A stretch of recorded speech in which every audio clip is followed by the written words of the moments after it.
Last చూడు మేము నా డైలాగ్స్ మొత్తం మా బావ నేర్పుతున్నాడు. మంది లాస్ట్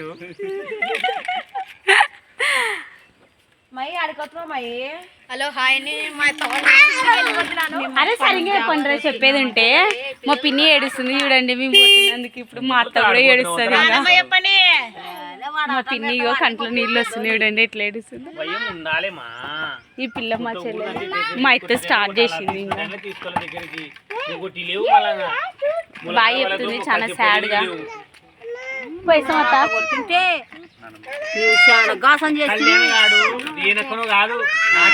మళ్ళీ పెట్టి కిట్టు రాత్రి లేట్ వస్తే రాత్రి బయటనే వండుకోవాలి. పైసం బాబాయ్ పైసం బావా వంటలు లేకుండా సరిగ్గా కుండలు బయట అరే బాబు పైసం వంటలు కథ తర్వాత. ఏ శాండీ బాయ్ పిన్ని బాయ్ పిన్ని పిన్ని ఏడుస్తుంది. బాయ్ మంజు. మీ అమ్మకి చెప్పు మంజు. బాయ్ చిన్న కిట్టు బాయ్.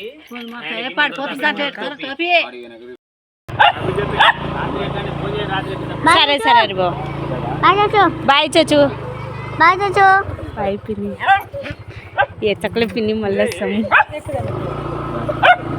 పైసం పిన్ని. ఇదైతే తుంగభద్ర నది అండి. ఇక్కడైతే నేను చిల్లర వేస్తున్నాను. ప్రతిసారి ఇలా డబ్బులు వేయడం మాకు అలవాటు.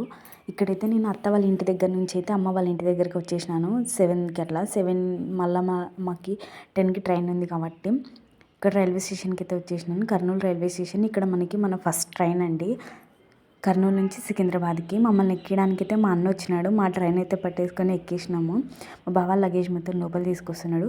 సికింద్రాబాద్లో మాకు మార్నింగ్ 5 గంటలకి అయితే దింపేసిందండి. మళ్ళీ 12 గంటలకు ట్రైన్. అందుకే అక్కడ హోటల్ రూమ్ తీసుకొని అక్కడ స్టే చేసి 5 నుంచి 12 వరకు అక్కడ కొంచెం ఫ్రెష్ అయ్యి పక్కనే గుడి ఉంటే గుళ్ళో దర్శనం కూడా చేసుకున్నామండి. ఆ రోజు శ్రీరామనవమి కాబట్టి.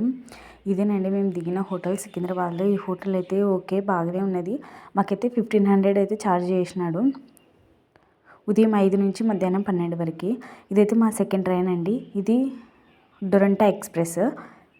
సికింద్రాబాద్ టు హజరత్ నిజాముద్దీన్ వరకు అయితే వస్తుంది ఈ ట్రైన్. ఈ ట్రైన్లో అయితే మధ్యాహ్నం అయితే మాకు భోజనం ఇచ్చినాడు. ఈ భోజనం మనకి సికింద్రాబాద్ నుంచి అంటే సికింద్రాబాద్ స్టార్టింగ్ కాబట్టి అక్కడ వచ్చింది కాబట్టి భోజనం అయితే బాగానే ఉంది. మన స్టైల్లోనే మిక్స్ పన్నీర్ సబ్జీ ఇచ్చినాడు. తర్వాత పెసరపప్పు దాల్ ఇచ్చినాడు. రైస్ ఇచ్చినాడు. ఆలు క్యారెట్ ఫ్రై ఇచ్చినాడు. చాలా బాగుంది. నెక్స్ట్ ఐస్ క్రీమ్ కూడా ఇచ్చినాడు. మా పిల్లలు అయితే ఐస్ క్రీమ్కి చూస్తూనే ఉన్నారు. ఇది మరుసటి రోజు మార్నింగ్ అండి. ఢిల్లీకి దగ్గరలో ఉన్నామనగా అందరూ ఉదయాన్నే లేసేసినారు 6 గంటలకి. మేము కూడా లేచినాము. నేను మా పిల్లలు ఎవరు లేవక ముందుకే బ్రష్ చేసేసినాము. ఎందుకంటే తర్వాత అందరు లేచిన తర్వాత చాలా జనాభా ఉంటారు కడుక్కోవడానికి రాదని. రెడీ అయ్యే వాళ్ళు రెడీ అవుతున్నారు. ఇదైతే హజరత్ నిజాముద్దీన్లోనండి. మేము 10:30కి అంతా దిగేసినాము. ఇక్కడ దిగి చూడండి మన ఆర్మీ అన్న వాళ్ళు ఎలా బాక్సులు పట్టుకొని పోతున్నారో. ఈ హజరత్ నిజాముద్దీన్ స్టేషన్ నుంచి మేము న్యూఢిల్లీ స్టేషన్కి అయితే వెళ్తున్నాము ఆటో పట్టుకొని. ఆ రైల్వే స్టేషన్కి అయితే వచ్చేసినామండి. న్యూఢిల్లీకి అయితే మేము 11కి అంతా వచ్చేసినామండి. 11 నుంచి మళ్ళీ నైట్ 7 వరకు అక్కడే వెయిట్ చేసినాము. అక్కడ నుంచి ఎక్కడికి పోలేదు. ఎందుకంటే మా ట్రైన్ నైట్ 7కి. అంతసేపు అక్కడ వెయిట్ చేయాల్సి వచ్చింది. పిల్లలతో చాలా కష్టం ఇలా వెయిట్ చేయడము. ఊరికే పిల్లలు ప్లాట్ఫారం మీదకి పోతుంటారు. ట్రైన్లు వస్తుంటాయి పోతుంటాయి సౌండ్లతో. వెయిటింగ్ హాల్ చూస్తేనే ఫుల్ బిజీ. అసలు కిక్కిరిచిపోయింది సందే లేదు.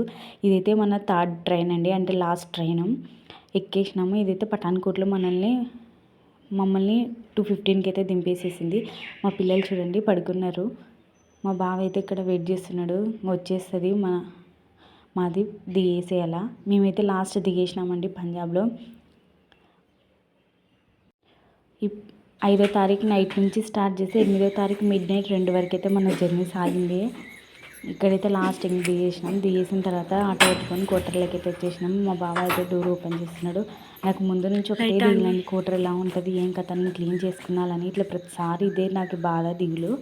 నేను పోయేటప్పుడు హడావిడిగా వెళ్ళిపోయినా అసలు ఏం నీట్గా పెట్టుకోనే లేదు. అంటే ఇక్కడక్కడే వదిలేసి ఓకే పర్లేదు బాగానే ఉంది.